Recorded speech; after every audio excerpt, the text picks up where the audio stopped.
If the clock in your Samsung phone is running faster since you bought it, then let us see what to do. Go to settings, go to general management,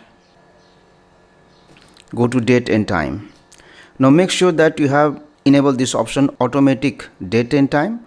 Also automatic time zone is enabled. So this will look for the cellular signal and update according to the cellular signal. Also enable this option set time zone based on location.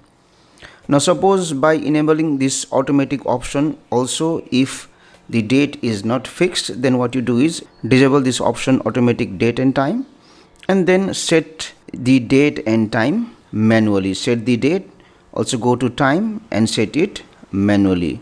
Also disable this option automatic time zone and go to this select time zone, go to region, and then you can select your country. So check both of these options and hopefully the date and time in your Samsung phone will be correct.